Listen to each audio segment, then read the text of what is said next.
Hello and welcome to the International Daily Roundup, where we bring you major news developments from around the world. Our headlines: anti-government protests erupt once again in Egypt. Facebook blocks accounts of activists days ahead of anti-pipeline campaign in Canada. 7 killed in Colombia's 60th massacre this year. Sudanese delegation to meet US officials, terror list delisting to be discussed. And Iraqi stage massive protests against kidnappings and killings of activists. On Sunday, hundreds of Egyptians took to the streets in different cities and towns, including Gaza and Suez, asking the government of President Abdel Fattah el-Sisi to resign. The protests marked 1 year of similar protests, which were some of the largest in Egypt in years. The protesters responded to a call given by Mohammed Ali, a contractor and actor turned whistleblower who lives in self-imposed exile in Spain. He asked his social media followers to go out on September 20th to mark the anniversary of last year's protests.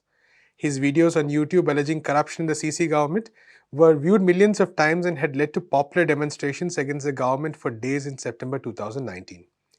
The government crackdown on the protests last year led to the arrest of thousands of people across the country.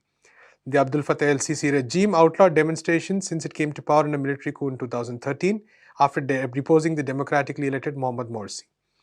According to reports, Egyptian authorities had shut down cafes and arrested hundreds of people, including some left intellectuals and activists, on September 16 this year in anticipation of the protests.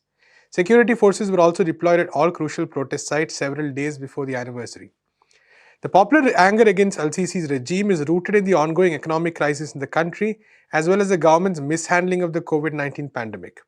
Since the pandemic began, the government has ordered the demolition of thousands of houses, calling them illegal. Egypt has also recorded over 100,000 cases and registered more than 5,700 deaths. Between September 19th and 20th, in our second story, Facebook blocked dozens of accounts linked as co-hosts on an event page of an upcoming online campaign against the Coastal GasLink project in support of the Wet'suwet'en tribe of Canada. The event was to target the US-based investment group KKR & Co., which became the majority funder of the CAD $6.6 billion pipeline project, which is set to traverse through indigenous Wet'suwet'en land. Pages of more than a dozen indigenous and environmental organizations, along with accounts of many individuals, were reportedly targeted in the recent virtual crackdown by Facebook. All accounts, put through a 3-day suspension, were either listed as hosts or were associated in other ways with the organizing of the social media campaign. According to Greenpeace USA, whose page is among the ones that were blocked, Facebook notified them of a 3-day suspension in response to a supposed copyright infringement. Many others were reported to have been blocked without a proper explanation from the social media platform. The September 21st event was to target KKR & Co., with a communications blockade by flooding their New York office with calls and emails, along with the social media blitzkrieg on Twitter and other platforms. The investment group acquired 65% of the stake in the pipeline project in December 2019. In our next story, on Sunday, at least 7 people were killed in a massacre in the municipality of Buenos Aires, the department of Cauca in Colombia, according to reports by the Network of Life of Human Rights of Cauca. Bringing the total number of massacre victims to 35, this is the 9th one to occur in this department since the beginning of the year, according to the network. So far in September, there have been 11 massacres around Colombia. The Human Rights Network has put forward a demand that the government and the Attorney General take forward the investigation process with the aim of clarifying the facts. It has also demanded that the victims should not be stigmatized in order to justify the massacres. Social leaders have been among those targeted in violence in rural areas in the country. Former combatants of the demobilized guerrilla group FARC, who gave up their weapons following the 2016 peace accords with the government, have also been targeted in the violence. Young Colombians also mobilized in the street earlier this month in response to the torture and killing by the police of Javier Ordonez in Bogota. The gruesome assault, which was captured on video, was widely seen and led to mass protests against police terror in the capital and in the country. Aggression by Ivan Duque's security forces towards the protesters has resulted in at least 13 deaths. In our next story, a high-level delegation led by the head of Sudan's ruling council has traveled to the UAE for separate talks with Emirati and US officials. According to reports, Sudan plans to take forward the discussion on its removal from the United States list of countries that supposedly sponsor terrorism. According to reports, General Abdel Fattah al-Burhan, head of the Sovereign Council that has been in charge following the overthrow of Omar al-Bashir last year, will hold talks with the UAE's leadership on, to quote, all regional issues that are related to Sudan.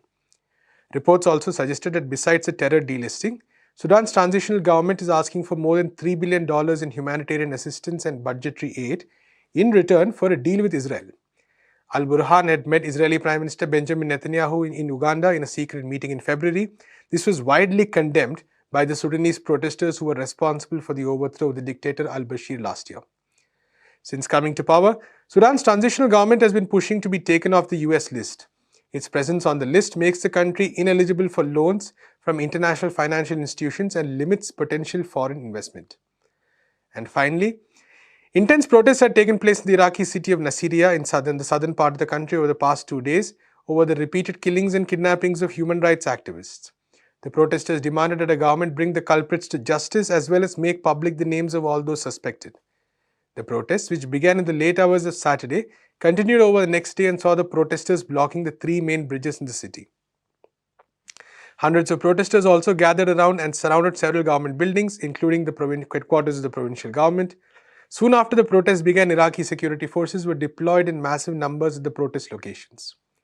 The protests were sparked by yet another kidnapping, this time of Sajjad al-Iraqi, a prominent anti-establishment activist who was abducted by unidentified men late on Saturday.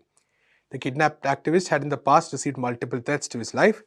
According to another fellow activist, Abdul Wahab al-Hamdani, al-Iraqi was a vocal critic of both the government and the various Islamist parties in the country. Following al-Iraqi's kidnapping, Iraqi social media users and other activists launched an online campaign to demand his release with the hashtag Freedom for Sajjad al-Iraqi. Iraq has witnessed scores of kidnappings, murders and assassination attempts on human rights activists, civil rights activists and anti-government critics over the past 1 year, since the protests began in the country on October 1st. That's all we have time for today. We'll be back tomorrow with more news from the world. Until then, keep watching People's Dispatch.